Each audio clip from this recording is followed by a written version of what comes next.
Hi friends, മറ്റൊരു വീഡിയോയിലേക്ക് എല്ലാവർക്കും സ്വാഗതം. ഇന്ന് ഞങ്ങൾ കോഴിക്കോട് നിന്ന് തിരുവനന്തപുരം വരെ പോയ കാര്യങ്ങളാണ് നിങ്ങളോട് ഷെയർ ചെയ്യുന്നത് കേട്ടോ. വൈകിട്ട് 3:30 ട്രെയിൻ. പക്ഷേ ട്രെയിൻ 3 മണിക്കൂർ ലേറ്റായി. 6:30 വന്നത്. പിന്നെ പുലർച്ചെ 4 മണിയായി തിരുവനന്തപുരത്ത്. അവിടെ എത്തി ഒരു ഹോട്ടലിൽ റൂം എടുത്തു. പിന്നെ കുളിച്ച് ഫ്രഷായി നേരെ ശ്രീ പത്മനാഭസ്വാമി ക്ഷേത്രത്തിലേക്ക് പോയിട്ടോ. നല്ല തിരക്കായിരുന്നു. നീണ്ട ക്യൂവിനൊടുവിൽ പത്മനാഭസ്വാമിയെ കണ്ട് തൊഴുതിറങ്ങി. ക്ഷേത്രത്തിൻ്റെ ഉള്ളിലേക്ക് ഫോൺ അലൗഡ് അല്ലായിരുന്നു. അതുകൊണ്ട് കൂടുതൽ വീഡിയോസൊന്നും എടുക്കാൻ സാധിച്ചില്ല. അവിടെ നിന്നും പിന്നെ ഞങ്ങൾ നേരെ പോയത് ആറ്റുകാൽ അമ്മയെ കാണാനായിരുന്നേ. അവിടെ അത്യാവശ്യം നല്ല തിരക്കായിരുന്നു.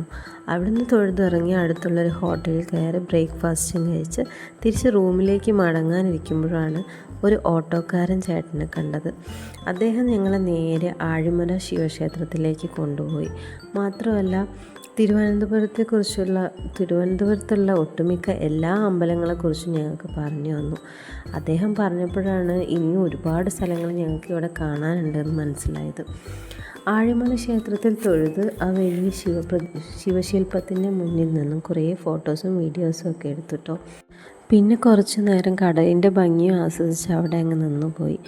പിന്നെ ഈ ആഴിമല ശിവശില്പത്തിൻ്റെ താഴെയായിട്ട് ഒരു കേവ് ഉണ്ട്. ആ കേവിൽ നമുക്ക് പ്രവേശിക്കണം എന്നുണ്ടെങ്കിൽ സെപ്പറേറ്റ് ടിക്കറ്റ് എടുക്കണം. ഒരാൾക്ക് 100 രൂപയായിരുന്നു ചാർജ്. അവിടെയും ഫോൺ അലൗഡ് അല്ലായിരുന്നു. നല്ല ഭംഗിയുള്ള ഒരുപാട് ശില്പങ്ങൾ അതിൻ്റെ ഉള്ളിൽ ഞങ്ങൾക്ക് കാണാൻ സാധിച്ചു.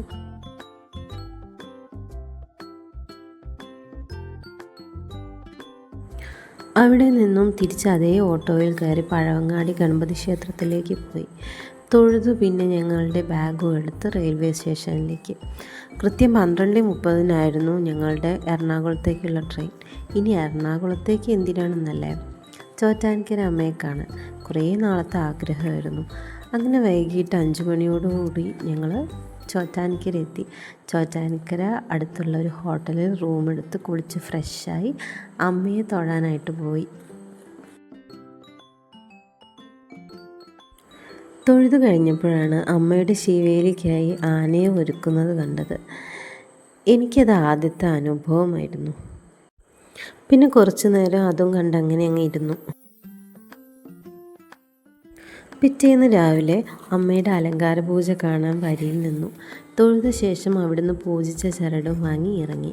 അടുത്തുള്ള ഷോപ്പിൽ കയറി കുറച്ച് സാധനങ്ങൾ വാങ്ങി പിന്നെ നേരെ കോഴിക്കോട്ടേക്ക്.